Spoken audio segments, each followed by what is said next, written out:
She Won't Stop, posted by you/Emma Gimma 3333. It's been almost 22 years since Sarah cut me open and left me to die. Although the events of that night stick with me, even now, I'm happy to say that my life, since then, has been absolutely amazing. I have a job that I love, the house I've always wanted, the car of my dreams, and cherished above all, a family.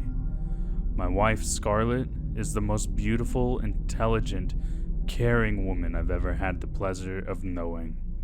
I was in a dark, dark place when she found me. At rock bottom, you could say. Living on the streets, fighting for every second to survive. But, and I'll never know why, she saw something in me. She saw potential and good. She picked me up when I was at my lowest and brought me back to reality.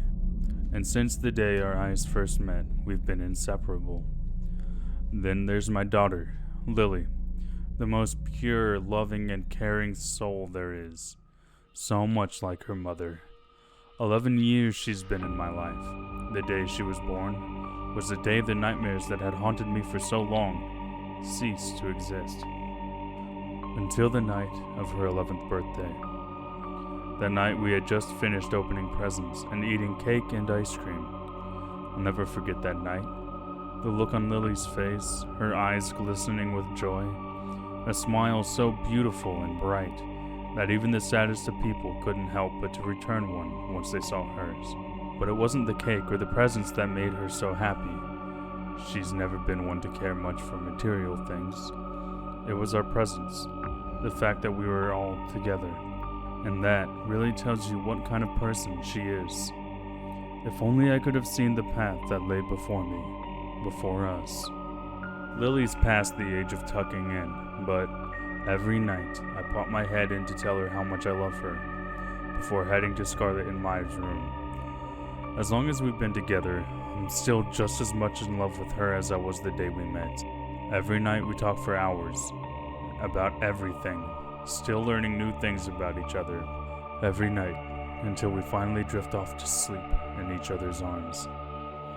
This night, I woke up a little after 2 a.m., sweating profusely.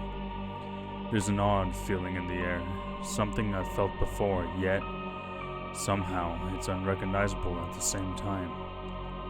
I glance over at Scarlett, who's fast asleep, then to the edge of my bed. My eyes still adjusting to the darkness of the room, see what appears to be a figure in front of my bedroom door. Lily? I ask, assuming she had a bad dream and was scared. What's wrong, sweetie? I got no response. Suddenly the figure disappeared and reappeared. This time not by the door, but at the foot of my bed. And now it's much taller. Who's that? Before I could finish my sentence, it disappears and reappears once again, this time on top of me. What I now see to be a face just inches from my own. But this face is far from unknown. It's the same face that haunted me, the same face that tried to end my life all those years ago. It's her. It was Sarah. Feeling emotions I hadn't felt in over a decade. I was paralyzed, unable to move or even speak. She stares directly into my eyes for what seemed like an eternity. Before I could even blink, she moved. Her mouth now brushing against my ear. What happened next shook me to my very soul. 3 words. 3 fucking words I'd hoped I'd never hear again. You did this. As soon as those words escaped her mouth, she tightly grasped my throat with both hands. I was unable to breathe, but my movements returned. Even so, my strength couldn't match hers. My body shook, my legs kicked, my hands on her hands, trying desperately to free myself from her grip. But my energy is drained. My body goes limp. What little strength I had, gone. My eyes closed and everything went black. It happened again. She's trying to kill me, and this time she's going to succeed. I heard Scarlet let out a scream as my eyes opened once more. "Baby, wake up," she said, lovingly shaking me into consciousness. Hey, it's only a dream," she tells me, her hands gently placed on both sides of my face. Babe?" I asked, confused. "I'm here," she said. "Everything's okay." I then proceed to tell her everything, every detail of the dream, the sweat that I could feel dripping down my body, the immeasurable fear, the inability to breathe with Sarah choking the life out of me. "It was only a dream, my love. She's gone, and she'll never hurt you again," Scarlet reassured me. We went downstairs and continued with our daily routine. Breakfast, dropping Lily off at school, then on to work. A normal day. Still, there's a thought that wouldn't leave my mind. Why now? After 22 years, 11 of those without a single damn nightmare. Why did I see her now? That night, I told Lily I loved her. Scarlet and I exchanged details of our days, then off to sleep. A deep, peaceful sleep. Until once again, I woke up. Right around the same time as the night before. This time there was no shape, no strange feeling. All felt normal. I closed my eyes and attempted to drift back to sleep. But before I could, I heard a loud thud. I heard a loud thud that sounded as though it was downstairs. It wasn't uncommon for Lily to wake up in the middle of the night and go downstairs for a glass of milk. However, upon exiting my room to check on her, I noticed her door is propped open, and she's fast asleep in her bed.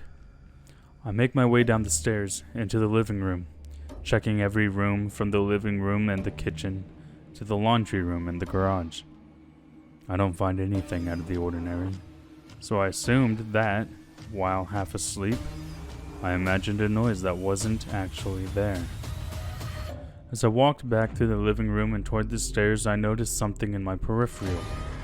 Something that definitely wasn't there before. I quickly turned my head and a chill rushed through my body. A lamp flashed to life, flickering first before revealing my greatest fear. It was Sarah, standing across the room, locked in a stare. I tried to make myself move, to scream, to run. Suddenly, she began to move towards me. This time slowly, floating, my fear deepening with every inch she moved. She placed her hand on my face, eyes still locked, and said those 3 fucking words. "You did this," before vanishing right before my eyes. My body returned to normal, but still in shock. I stood there for a moment, staring blankly into the blackness of the house, when I finally made it back to my bed. I passed out almost instantly. When I woke up the next morning, my first thought wasn't of making breakfast or kissing Scarlet good morning. It was her, and the terrifying events of the night before. Was what I saw real, or an extremely vivid nightmare perhaps? And if it was, I once again have to ask myself, why now? For the first time in 16 years, I chose to withhold something from Scarlet. I told myself that what I was seeing couldn't possibly be real, only dreams, and just as the others did, they too would pass. It was a weekend, and as they did every week, Scarlet and Lily headed to the store to do a little shopping. I decided to cook them lunch for when they returned. While standing at the counter, I felt a sudden chill. I glanced around at the empty house but saw nothing, so I continued chopping vegetables for the meal I was to cook. A few minutes go by, everything seemed normal. Then I felt it. A stabbing pain, a cutting pain in both of my legs. I collapsed to the ground, screaming in agony. As I rolled up my pant legs to see what was happening, I felt a warm, thick wetness. Pain now coursed through my entire body as I struggled to grab the paper towels off the counter to wipe the blood from my legs. When I finally wiped it all away, I saw 2 words, one on each leg. The words far worse than those spoken by Sarah. On my left leg, Jack. On the right, Riley. As shock set in, the memories returned. Memories I had tried so hard to forget. My sons, my beautiful twins. Jack and Riley were our miracles. Neither I nor Scarlett had ever had twins born into our families. But still, we were gifted with them. Born a year and a half before Lily, they were our world. For 7 months we cared for them. They brought a kind of joy to our lives that neither of us had ever felt. Then, for reasons we didn't know, they got sick. No matter how many doctors we saw, how much hope we had, they only got worse. Until one day, they couldn't fight anymore. No one knew why. The doctors were baffled, and Scarlett and I were heartbroken. I didn't think it was possible to feel a pain worse than having your throat slit wide open. Until the day we lost them. Then Lily came along. She healed our wounds, took away the unbearable pain we felt every second of every day. I never forgot Jack nor Riley, but I accepted that they were gone. This didn't make any sense. The only words Sarah had spoken to me in 22 years were, "You did this." So why now? Is she forcing me to relive events that occurred nearly 10 years after she tried to kill me? Maybe she simply wanted to fuck with my mind, or... And that's when it hit me. My twins had passed with no reason. An unknown sickness that even the best doctors with the best medicine couldn't fight. And if Sarah is back now, who's to say this isn't the first time she's interfered with my life? Who's to say she hasn't been here all along? Who's to say that she isn't responsible for... My body began to shake, tears rolling down my face. It was her. It was fucking her! Simultaneous dread and rage coursed through my body. "Sarah!" I yelled. "You fucking did this, didn't you? You took my boys from me. Show yourself, you bitch. I know you're there." I fell to my knees, my eyes filled with the tears of my son's loss. Staring at the floor, I heard 3 words in my ear. "You did this." Followed by a subtle laugh. I quickly stood, swinging my fist, but there was nothing there. I stood there, trying to catch my breath, not knowing what to do with what I just learned, when I hear my phone ring. I saw Scarlett's face on the screen, so I composed myself as best as I could, and answered. "Hey baby, what's up?" I asked. "Just letting you know we're on the way home. Is there anything you need me to pick up?" she asked. I wanted to say yes, to give myself a little time to pull myself together, but I couldn't be alone any longer, so I responded with, "No, I can't think of anything. Just get home and drive safe. I love you both." I chose not to tell Scarlett about what had happened. I didn't want to worry her, or force her to feel the pain I was feeling. Instead, we went on with our day. We ate dinner, then went into the living room for some family time. We'd all play board games at least once a week, usually on a Friday or Saturday. It was a wonderful night, and for a while, I had entirely forgotten about what had happened earlier that day, until we all headed to bed. As soon as the lights were off and my head hit the pillow, the memories rushed back into my mind. I tried to sleep for hours, but those thoughts were now, once again, haunting me. So much pain, so many wounds reopened. But finally relief came, in the form of a deep slumber.